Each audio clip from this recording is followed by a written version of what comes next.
Visa refuse करवा लेना।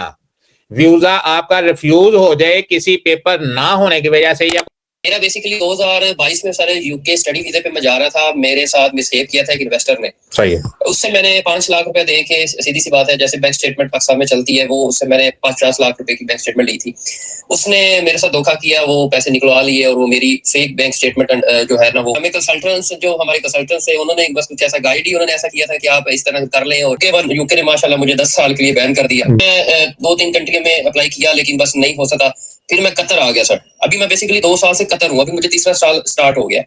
यहाँ से सर एक कंसल्टेंट है, हम 4 दोस्त हैं, चारों ने सर्बिया का वर्क परमिट अप्लाई किया हुआ है। अब हम आपसे सर ये पूछना चाह रहे हैं कि हम सर्बिया ही में रुके, और अगर रुकते हैं वहां पे उसके क्या फायदे होंगे, या वहां से जादू के जरिए आगे चले जाए? जी बिल्कुल, अगर जादू के जरिए आगे आ सकते हैं तो आ जाए, ये एक अच्छी ऑप्शन है आपके पास।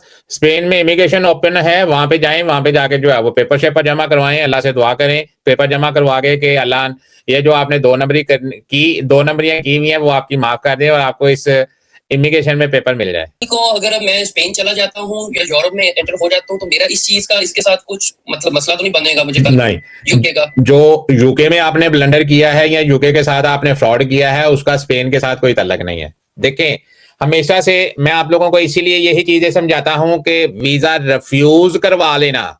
वीजा आपका रिफ्यूज हो जाए किसी पेपर ना होने की वजह से, या कोई पेपर वीक होने की वजह से वीजा रिफ्यूज हो जाए, ये कोई बुराई वाली बात नहीं है। 2-4 वीजा रिफ्यूज होने से कोई मौत नहीं आ जाती।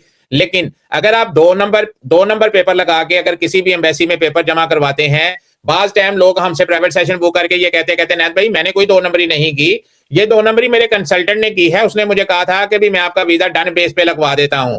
तो हमेशा से एक चीज याद रखें कि वीजा जो है वो जब आप एप्लीकेशन साइन करते हैं तो उसके नीचे एंड के ऊपर ये लिखा हुआ होता है कि आप ये समझते हैं कि ये पेपर इस फाइल के साथ जितने भी आपने लगाए हैं इसमें कोई भी डॉक्यूमेंट 2 नंबर नहीं है, फोर्ज नहीं है, और आप इसकी होली एंड सोली आप इसकी रिस्पॉन्सिबिलिटी लेते हैं, तो देन इसके नीचे साइन करके आप वीजा एप्लीकेशन जो है वो जमा करवा दें।